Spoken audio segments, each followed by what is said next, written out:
Imagine walking into a beach party down in Destin, Florida. The music is loud, the sunset is, absolutely gorgeous. Sounds pretty ideal. Right. And instead of scanning the room trying to figure out who's there to network or who is single or who just wants a drinking buddy. Which is usually exhausting. Exactly.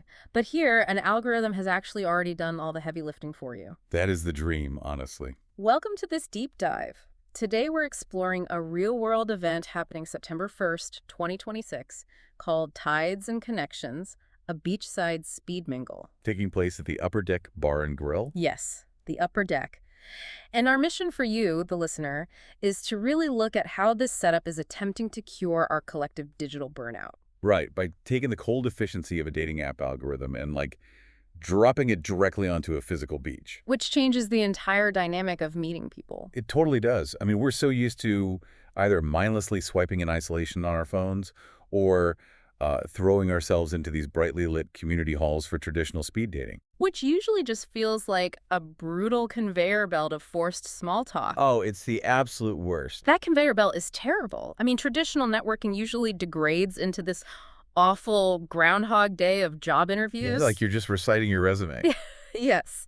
You sit down, nervously sip some lukewarm drink, and desperately ask, "So, what do you do?" for the literally 15th time. Right. But this event, they're setting up high-energy, 10 to 15-minute dynamic mini-rounds for local singles and professionals and, well, social seekers. Okay, but how do they actually stop that resume reciting loop once people are finally face-to-face? So they enforce a complete bypass of small talk using a tool called the 52+2 Conversation Starter Card Game. Oh, like a literal deck of cards. Exactly. Think of a standard deck of 52 playing cards, but these represent universal baseline questions. Like what kind of questions? Things specifically designed to provoke, hilarious stories or unexpected philosophical debates. Got it. And the +2?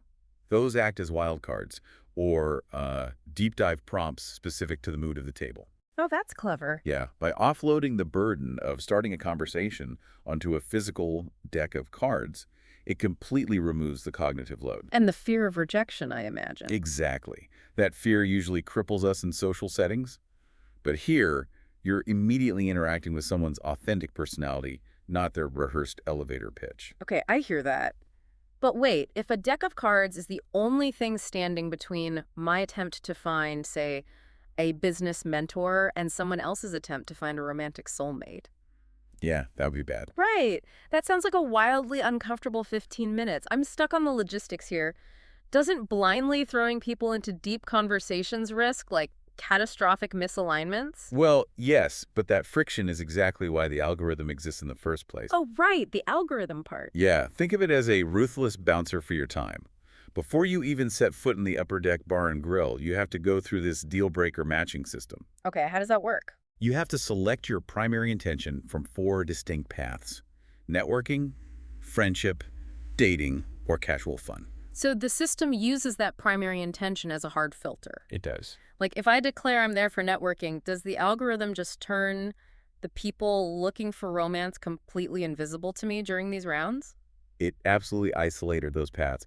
That intention acts as the core deal breaker.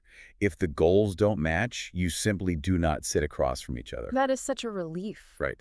And once that hard filter is applied, the algorithm calculates a compatibility percentage based on secondary inputs. What kind of inputs? Your interests, like arts and culture or sports.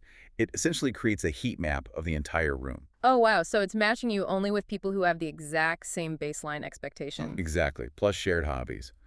And the psychological safety that it provides is just massive. Because you know the other person is there for the exact same reason, the fear of misreading the situation just vanishes. And for anyone listening who hates that awkward post-event ritual of trying to ask for a phone number without seeming desperate. Ugh, the most painful part. It is. Well, this system actually solves that too. It puts you completely in control of the follow-up. You don't exchange numbers at the table at all. No, you only connect after the event through the Speed Mingle web app. Which is such a brilliant way to handle data privacy. The organizers maintain a strict policy where they do not disclose specific registration demographics to the other attendees. Yeah, things like age ranges, gender identities, or racial backgrounds, that all stays private. Right. The algorithm uses your data to curate the room, but your personal info stays totally locked down. So you get all the benefits of hyper-targeted digital matchmaking, but the actual lived experience is just two people laughing over a card game at sunset. It really is the best of both worlds. Yeah. You aren't burning out on a glowing screen, but you aren't wandering into a room completely blind either. Definitely. And it leaves us with a really fascinating concept to mull over. What's up? Well, think about it.